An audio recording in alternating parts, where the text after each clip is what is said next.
பகவான் ஸ்ரீராமகிருஷ்ணரின் அமுத மொழிகள். திங்கள் செப்டம்பர் 29, 1884. நவமி பூஜை. பொழுது விடிந்தது. காளி கோவிலில் தேவிக்கு மங்கள ஆரத்தி நிறைவுற்றது. நகபத்திலிருந்து காலை ராகங்கள் தவழ்ந்து வந்தன.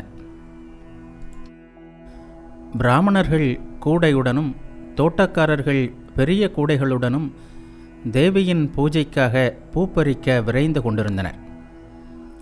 இருள் அகல்வதற்கு முன்பே குருதேவர் துயிலெழுந்தார். பவநாத், பாபுராம், நிரஞ்சன், மா முதலியோர் முந்தின இரவிலிருந்தே அங்குதான் இருக்கின்றனர். அவர்கள் குருதேவரின் அறையை ஒட்டியிருந்த வராந்தாவில் தூங்கினார்கள். கண் விழித்தபோது குருதேவர் ஜெய ஜெய துர்கா, ஜெய ஜெய துர்கா, ஜெய ஜெய துர்கா என்று கூறியபடி பரவசத்தில் ஆடிக்கொண்டிருப்பதை பார்த்தனர். சிறுவனை போன்ற நிலை. இடுப்பில் துணி இல்லை. அன்னையின் பெயரை ஓதிக்கொண்டே அறையில் சுற்றி வந்து ஆடிக்கொண்டிருந்தார். சிறிது நேரத்திற்கு பிறகு சகஜானந்தம் சகஜானந்தம் என்று கூறினார். கடைசியாக என் உயிரே கோவிந்தா, என் வாழ்வே கோவிந்தா என்று கூறினார். பக்தர்கள் எழுந்து அமர்ந்தனர். ஒரே பார்வையாக குருதேவரின் பரவச நிலையை பார்த்த வண்ணம் இருந்தனர். ஹாஸ்ராவும் காளி கோவிலில்தான் தங்கியிருந்தார். குருதேவரின் அறையை அடுத்த தென்கிழக்கு வராந்தாவில்தான் அவர் இருப்பார். லாட்டுவும் அங்கு தங்கி குருதேவருக்கு சேவை செய்து வந்தார். ராக்கால் பிருந்தாவனத்தில் இருந்தார். நரேந்திரர் இடையிடையே வந்து குருதேவரை தரிசிப்பார். அன்று நரேந்திரர் வருவதாக இருந்தது. குருதேவரின் அறைக்கு வடக்கு வராந்தாவில் பக்தர்கள் படுத்து கொண்டிருந்தனர். குளிர்காலம் ஆனதால் தட்டி தொங்கவிடப்பட்டிருந்தது. எல்லோரும் முகம் கழுவி கொண்ட பிறகு குருதேவர் அந்த வடக்கு வராந்தாவிற்கு வந்து ஒரு பாயில் அமர்ந்தார். பவனாத்தும் மாவும் அருகில் அமர்ந்தனர். மற்ற பக்தர்களும் நடுநடுவே அங்கு வந்து அமர்ந்த வண்ணம் இருந்தனர். ஸ்ரீராமகிருஷ்ணர் பவனாத்தை பார்த்து கூறினார், விஷயம் என்ன தெரியுமா? சாதாரண மனிதர்களுக்கு சுலபமாக நம்பிக்கை வருவதில்லை. ஆனால் ஈஸ்வர கோடிகளுக்கு நம்பிக்கை இயல்பாகவே உள்ளது. கா என்று எழுதினாலே கண்ணனின் நினைவு வந்து கண்ணீர் விடுவானாம் பிரகலாதன். சாதாரண மனிதன் சந்தேக பிராணி. ஆமாம், உண்மைதான். ஆனால் என்பான் அவன். பிரம்மம் சக்தி, சக்தி சக்தியை ஒப்புக்கொண்டவர். இவற்றிற்கிடையே வேறுபாடு இல்லை என்பதை ஹாஸ்ரா நம்பவே மாட்டான். செயலற்ற நிலையில் அதை பிரம்மம் என்கிறோம். அதுவே படைத்தல், காத்தல், அழித்தல் என்று செயல்படும்போது சக்தி என்கிறோம். ஆனால் இருப்பது ஒன்றே, அது வேறுபாடற்றது. நெருப்பு என்றால் சுடும் சக்தியை அறிந்து கொள்கிறோம். சுடும் சக்தி என்றால் உடனே நெருப்பின் நினைவு வருகிறது. ஒன்றை விட்டு மற்றொன்றை நினைப்பது முடியாது. அப்போது தேவியிடம், அம்மா, ஹாஸ்ரா இந்த இடத்தின் கருத்தை கவிழ்க்க பார்க்கிறான். அவனுக்கு புரியவை அல்லது அவனை இங்கிருந்து அகற்றிவிடு என்று வேண்டினேன். மறுநாள் அவன் என்னிடம் வந்து, ஆம், நான் இதை ஒப்புக்கொள்கிறேன், பிரம்மம் எங்கும் இருப்பது என்று கூறினான். பவநாத் சிரித்தவாறே, ஹாஸ்ராவின் சொற்கள் உங்களுக்கு இவ்வளவு கஷ்டத்தை தந்தனவா? ஸ்ரீராமகிருஷ்ணர் கூறினார், எனது நிலை இப்போது மாறிவிட்டது. உறக்க பேசி வாதம் செய்வதெல்லாம் இப்போது என்னால் முடியாது. ஹாஸ்ராவுடன் சண்டை போட்டு விவாதிக்கும் நிலை இப்போது என்னிடம் இல்லை. யதுமல்லிக்கின் தோட்டத்தில் ஹிருதயன் என்னிடம், மாமா, என்னை இங்கே வைத்துக்கொள்வதில் உங்களுக்கு விருப்பம் இல்லையா என்று கேட்டார். இல்லை, இப்போது அந்த நிலை எனக்கு இல்லை. உன்னுடன் சண்டை போட என்னால் இயலாது என்றேன். எதை ஞானம் என்பது, எதை அஞ்ஞானம் என்பது? இறைவன் வெகு தூரத்தில் இருக்கிறார் என்ற எண்ணம் இருக்கும் வரை அஞ்ஞானம். இறைவன் இங்கும் அங்கும் எங்கும் இருக்கிறார் என்ற உணர்வு வருவது ஞானம். சரியான ஞானம் ஏற்படும்போது எல்லாம் உணர்வு மயமாக தோன்றுகின்றன. நான் சிவராமுடன் பேசிக்கொண்டிருந்தேன். அவன் ஒரு குழந்தை, 4-5 வயது இருக்கும். நான் காமார்புகூரில் இருந்தேன். இடி இடித்தது, மின்னல் மின்னியது. அதை பார்த்த அவன், சித்தப்பா, அதோ அவர்கள் தீக்குச்சியை உரசுகிறார்கள் என்றான். எல்லோரும் சிரித்தனர். ஒரு நாள் அவன் தனியாக வெட்டுக்கிளி பிடிக்க முயன்று கொண்டிருந்தான். அருகில் உள்ள மரத்தின் இலைகள் அசைந்தன. உடனே அவன் இலைகளை பார்த்து, ஏய், அசையாதீர்கள், நான் வெட்டுக்கிளி பிடிக்க வேண்டும் என்று சொன்னான். குழந்தைகள் எல்லாவற்றையும் உணர்வுமயமாக காண்கின்றன. எளிய நம்பிக்கை, அதாவது குழந்தையின் நம்பிக்கை ஏற்படாவிட்டால் இறைவனை பெற முடியாது. ஆஹா, எனக்கு எப்படிப்பட்ட நிலை இருந்தது! ஒரு நாள் புல்வெளியில் இருந்தபோது ஏதோ என்னை கடித்து விட்டது. பாம்பாக இருக்குமோ என்று பயந்தேன். என்ன செய்வது? மறுபடியும் அது கடித்தால் பரவிய விஷம் இறங்கிவிடும் என்று கேள்விப்பட்டிருந்தேன். எனவே மீண்டும் ஒரு முறை கடிபடுவதற்கான ஆதங்கத்துடன் எங்கே பாம்பு புற்று என்று அந்த புல்வெளியில் தேடத் தொடங்கினேன். அப்போது ஒருவன், என்ன தேடுகிறீர்கள் என்று கேட்டான். எல்லா விஷயங்களையும் கூறினேன். அடடா, முதலில் கடித்த அதே இடத்தில் அல்லவா மீண்டும் கடிக்க வேண்டும் என்றான். எதுவும் பேசாமல் திரும்பிவிட்டேன். தேளோ வேறு பூச்சியோ கடித்திருக்க வேண்டும் என்று தோன்றியது. இலையுதிர்கால பனி உடம்பிற்கு நல்லது என்று ராம்லால் கூறியிருந்தான். ஏதோ ஒரு சுலோகத்தையும் சொன்னான். அதன் பிறகு ஒரு நாள் கல்கத்தாவிலிருந்து வண்டியில் வந்து கொண்டிருந்தேன். அப்போது பனி என் மீது பட வேண்டும் என்பதற்காக கழுத்தை வெளியே நீட்டிக்கொண்டே வந்தேன். உடல் நலம் கெட்டதுதான் மிச்சம். எல்லோரும் சிரித்தனர். குருதேவர் தமது அறையில் வந்து உட்கார்ந்தார். அவரது கால்கள் இரண்டும் சற்று வீங்கியிருந்தன. விரலை வைத்து அழுத்தினால் குழி விழுகிறதா என்று பார்க்குமாறு பக்தர்களிடம் கூறினார். அவர்களும் அழுத்தி பார்த்தபோது சிறிய குழி விழுவதை கண்டனர். ஆனால் அது பெரிய விஷயமில்லை என்று அவரிடம் கூறினர். ஸ்ரீராமகிருஷ்ணர் பவனாத்திடம், நீ சிந்தியை சேர்ந்த மகேந்திரரை அழைத்து வா, அவர் சொன்னால்தான் எனக்கு நிம்மதி என்றார். பவனாத் சிரித்தவரே, உங்களுக்கு மருந்தில் அதிக நம்பிக்கை, நாங்கள் அந்த அளவு நம்புவதில்லை. ஸ்ரீராமகிருஷ்ணர் கூறினார், மருந்தும் இறைவனுடையதே. அவரே ஒரு விதத்தில் மருத்துவராக இருக்கிறார். நீங்கள் இரவில் தண்ணீர் சாப்பிடக்கூடாது என்று கங்கா பிரசாத் கூறினார். இதை நான் வேத வாக்கியமாக எடுத்துக்கொண்டேன். அவரை தன்வந்திரியாகவே கண்டேன். ஹாஸ்ரா வந்து உட்கார்ந்தார். பல வகையான பேச்சுக்கு பிறகு குருதேவர் ஹாஸ்ராவிடம், இதோ பார், நேற்று ராமன் வீட்டில் விஜயர், கேதார் என்று எவ்வளவு பேர் இருந்தனர். ஆனால் நரேந்திரனை பார்த்து ஏன் அத்தகைய பரவசம் ஏற்பட்டது?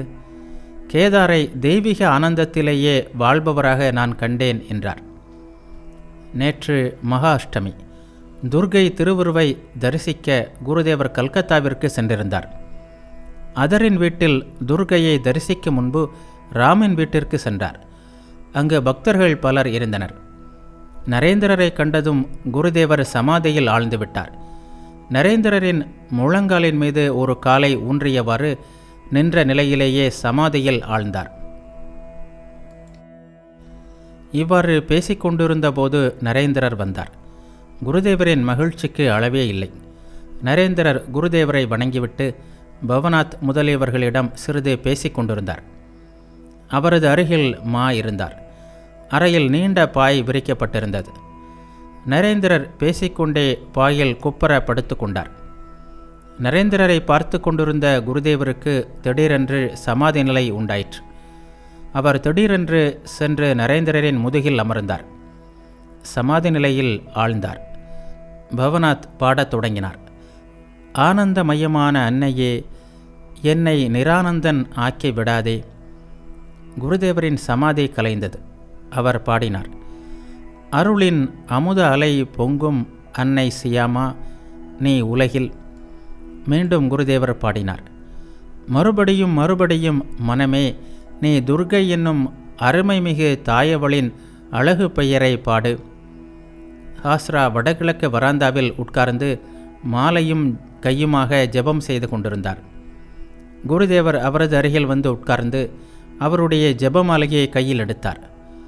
மாவும் பவனாத்தும் அங்கே இருந்தனர். காலை சுமார் 10 மணி இருக்கும். ஸ்ரீராமகிருஷ்ணர் ஹாஸ்ராவிடம், இதோ பார், என்னால் ஜெபம் செய்ய முடிவதில்லை. இல்லை இல்லை, முடிகிறது, இடது கையால். ஆனால் நாமம் சொல்ல முடியவில்லை. இவ்வாறு கூறிவிட்டு குருதேவர் ஜெபம் செய்ய முயன்றார். முயன்ற அக்கணமே சமாதியில் ஆழ்ந்தார். நீண்ட நேரம் அப்படியே இருந்தார். மாலை கையில் தொங்கியது. பக்தர்கள் அந்த காட்சியை வியப்புடன் பார்த்து கொண்டிருந்தனர். வியப்பினால் விழிகள் விரிய ஹாஸ்ரா தாம் இருக்கும் இடத்தில் இருந்தபடியே குருதேவரை பார்த்து கொண்டிருந்தார். நீண்ட நேரத்திற்கு பிறகு குருதேவருக்கு புற உணர்வு வந்தது. எனக்கு பசிக்கிறது என்றார். புற உணர்வை முற்றிலும் பெறுவதற்காக குருதேவர் சமாதி நிலைக்கு பிறகு பொதுவாக இவ்வாறு சொல்வது உண்டு. உணவு எடுத்து வர புறப்பட்டார். உடனே குருதேவர், வேண்டாம் அப்பா, முதலில் காளி கோவிலுக்கு போய் வருகிறேன் என்றார். குருதேவர் காலியான முற்றத்தின் வழியாக தெற்கு நோக்கி நடந்து காளி கோவிலை நோக்கி சென்றார். வழியில் 12 சிவன் கோவில்களில் உறையும் சிவபெருமானை எண்ணி வணங்கினார். இடதுபுறம் ராதாகாந்தர் கோவில், அவரையும் தரிசித்து வணங்கினார். காளி கோவிலுக்கு சென்று அன்னையை வணங்கி இருக்கையில் அமர்ந்தார். பிறகு அவளது திருவடிகளில் மலர்களை சமர்ப்பித்தார். தமது தலையிலும் பூக்களை இட்டார். திரும்பி வரும்போது பவனாத்திடம் பிரசாத இளநீர், பாத தீர்த்தம் இவைகளை எடுத்து வா என்று கூறினார். பவனாத்தும் மாவும் உடன் வர குருதேவர் தமது அறைக்கு திரும்பினார். வந்தவுடன் ஹாஸ்ராவின் முன் சென்று நமஸ்காரம் செய்தார். ஹாஸ்ரா பதறிப்போய், என்ன செய்கிறீர்கள் என்று கூவினார். அதற்கு குருதேவர், இது தவறென்றா சொல்கிறாய் என்று கேட்டார். இறைவன் எல்லோருக்குள்ளும் உள்ளார். சாதனைகள் மூலம் எல்லோருமே பிரம்மஞானம் பெற முடியும் என்று பொதுவாக வாதிடுபவர் ஹாஸ்ரா. உச்சி வேளை நெருங்கியது. நைவேத்தியத்திற்கான ஆரத்தி மணி அடித்தது. பிராமணர்கள், வைணவர்கள், பிச்சைக்காரர்கள் எல்லோரும் தர்மசாலைக்கு சென்று கொண்டிருந்தனர். அன்னையின் பிரசாதமும் ராதாகாந்தரின் பிரசாதமும் எல்லோருக்கும் தரப்படும். பக்தர்களுக்கும் அன்னையின் பிரசாதம் கிடைக்கும். தர்மசாலையில் பிராமண வேலையாட்கள் இருந்து உண்ணுமிடத்தில் பக்தர்கள் பிரசாதம் உண்பார்கள். குருதேவர் பக்தர்களிடம், நீங்கள் அங்கு போய் பிரசாதம் சாப்பிடுங்கள், சரிதானே என்றார்.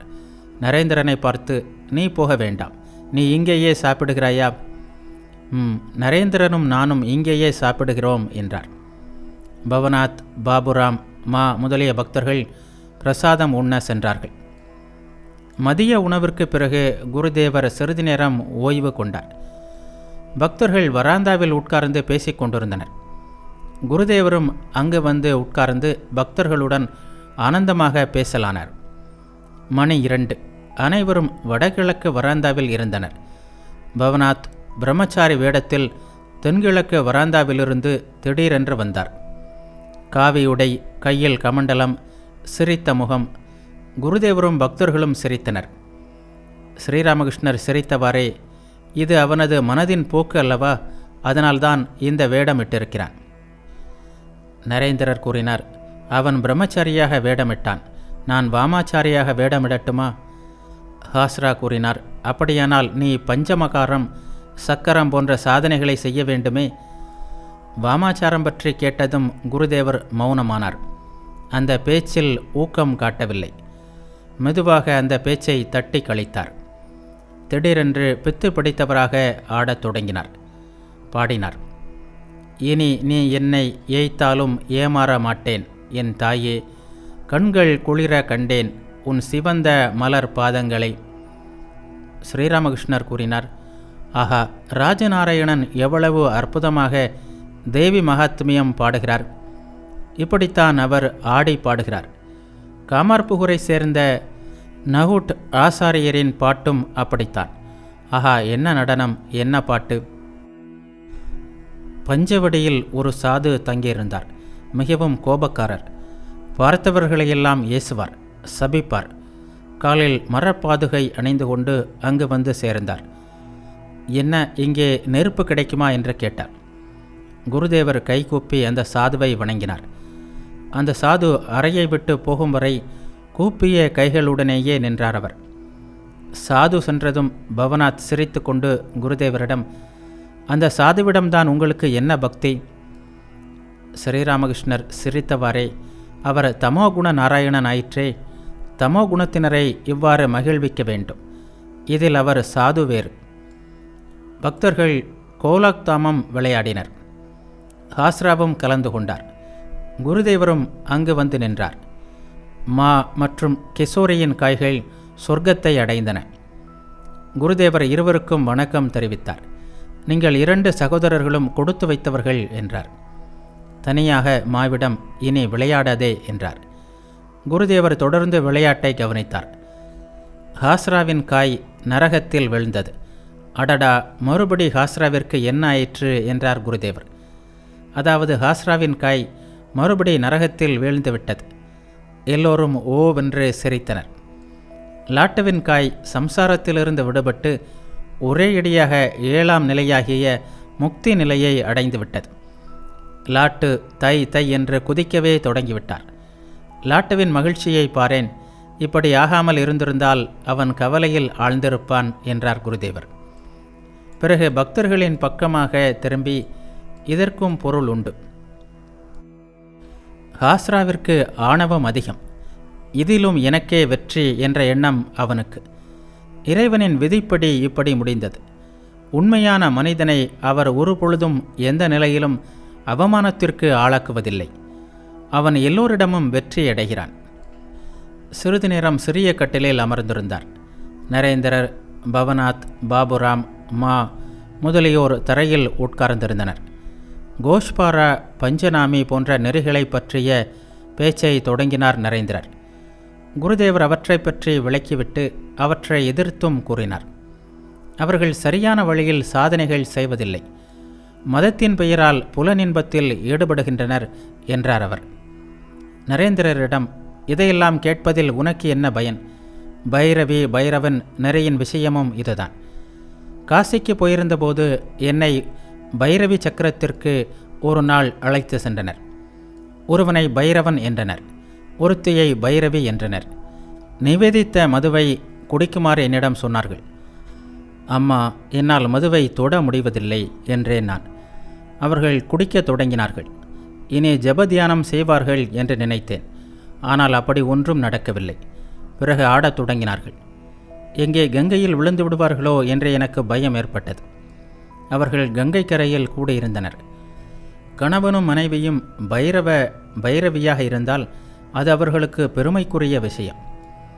நரேந்திரர் முதலிய பக்தர்களிடம், விஷயம் என்ன தெரியுமா? என்னுடையது தாய் சேய் பாவனை. இது தூய்மையானது. இதில் எந்த ஆபத்தும் இல்லை. சகோதரி பாவனையும் நல்லது. மனைவி பாவனை, வீர பாவனை மிகவும் கடினமானது. தாரக்கின் தந்தை இந்த பாவனையில் சாதனை செய்தார். மிகவும் கடினமான பாதை. சரியான மனநிலையை கைக்கொள்வது சாத்தியமல்ல. பல பாதைகள், எல்லாம் இறைவனை அடைவதற்கே. ஒவ்வொரு மதமும் ஒவ்வொரு வழி. உதாரணமாக, காளிக்கோவிலை பல வழிகளில் அடையலாம். சில வழிகள் தூயவை, சில வழிகள் அழுக்கானவை. தூய வழியில் செல்வது நல்லது. பல மதங்கள், பல வழிகள் எல்லாம் பார்த்துவிட்டேன். அவற்றில் இப்போது எனக்கு நாட்டமில்லை. எல்லாம் ஒன்றோடு ஒன்று சண்டையிடுகின்றன. இங்கே யாரும் அந்நியரில்லை. நீங்கள் என்னுடையவர்கள். உங்களிடம் சொல்கிறேன், நான் இறுதியாக அறிந்தது இதுதான். இறைவன் பூரணர். நான் அவரது அம்சம். அவர் எஜமான். நான் அவரது சேவகன். சில வேளைகளில் அவரே நான், நானே அவர் என்றும் நினைக்கிறேன். பக்தர்கள் அசைவின்றி அமர்ந்து கேட்டுக்கொண்டிருந்தனர். பவநாத் பணிவுடன், பிறருடன் மனஸ்தாபம் ஏற்பட்டால் மனம் அமைதியை இழக்கிறது. அந்த நிலையில் என்னால் எல்லோரையும் நேசிக்க முடிவதில்லையே. ஸ்ரீராமகிருஷ்ணர் கூறினார், முதலில் அவர்களுடன் பேசி சமரசமாக போக முயற்சி செய். முயன்று முடியாவிட்டால் அதை பற்றி கவலைப்பட வேண்டாம். இறைவனிடம் சரணடை. அவரை சிந்தனை செய். அவரை தவிர வேறு யாருக்காகவும் மனம் கலங்க தேவையில்லை. பவநாத் கூறினார், இயேசுநாதர், சைத்தன்யர் போன்ற எல்லோரும் அனைவரையும் நேசிக்க சொல்லி இருக்கிறார்களே. ஸ்ரீராமகிருஷ்ணர் கூறினார், எல்லா உயிர்களிலும் இறைவன் உள்ளார்.